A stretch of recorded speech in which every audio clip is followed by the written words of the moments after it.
Thursday, 18th of June. Good morning. Welcome to the update from the recovery room. Sun's back on, blue sky, sunshine. I can top trump all my colleagues over in the UK now. We're in better weather syndromes, which is all good.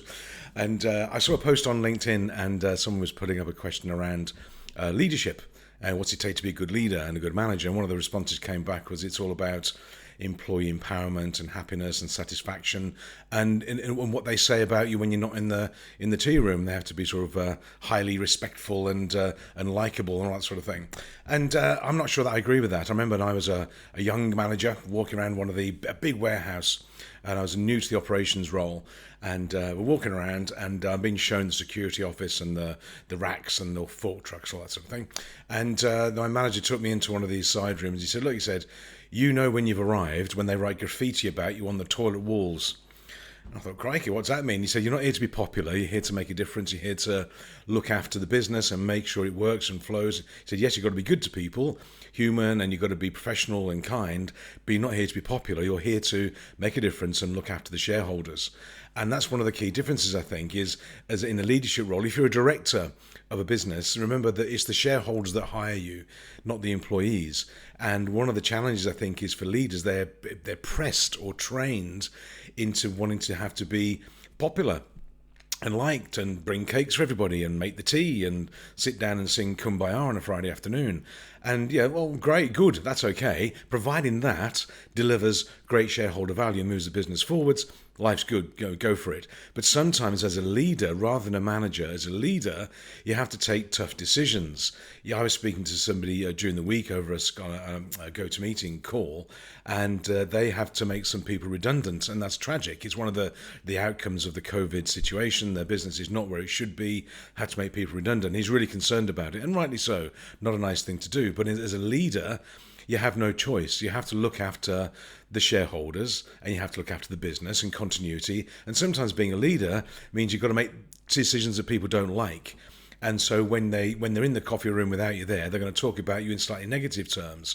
But that's only in the short term. Leaders have to be prepared to be unpopular in the short term, but earn respect in the long term. Leaders who go for short term popularity and likability tend not to make the real good decisions and not the tough decisions. And one of the missing ingredients in leadership training is that you have to be prepared to be unpopular. Not all the time, not a sort of figure of hate, but you've got to be prepared to take the tough decisions that people may not like in order to move the business forwards and keep it solvent, keep it trading, keep it going in the long term. Leaders who don't do that, they end up getting fired. But what happens is they act as managers. Managers focus on short term. Managers focus on quarterly, monthly budgets, targets, KPIs. They look at short term results. Leadership is about long term, looking for the next 12 months, 2 years, 5 years and longer, and steering the business down that route, even if it's in choppy waters like we are now.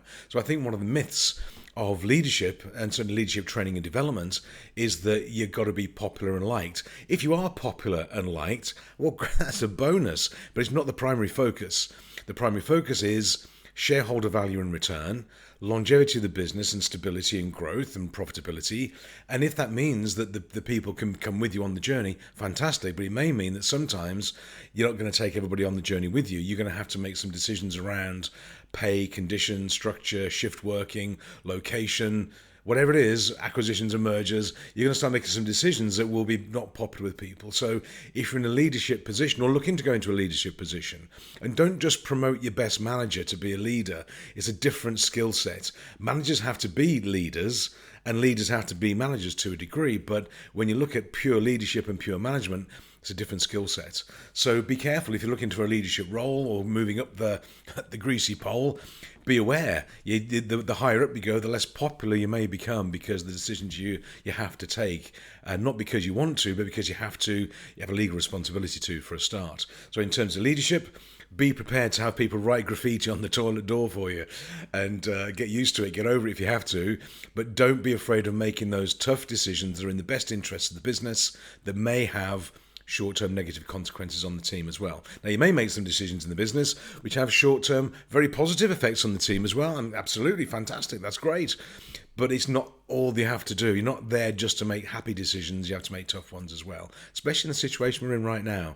So leadership is different to management. Leadership is about being long-term, long-term respect, short-term unpopularity from time to time. Management is about, not about popularity, but short-term vision and focus, and more about tactics and strategy. Leadership strategy, management tactics. So there's a bit of a difference for you, and I think it's a very misunderstood, confused topic out there, certainly in training and visibility and encouragement for people. So be prepared. And that's my tip for the day. So I've got lots of calls today, sales meetings today, client meetings today. We're doing a training webinar. We're doing an interview with one of my favorite clients in Luxembourg. And then I think that's it for the day. Then we're off to the house tomorrow to have a look at it. So have a great day.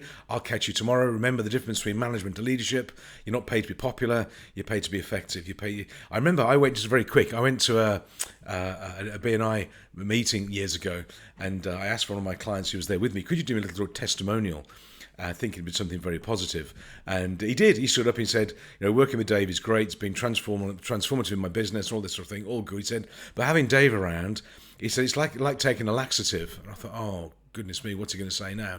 He said, you're sort of blocked and you don't really want to take it. It doesn't taste nice, but you take it and he gets results. So I don't love him, but I do respect him.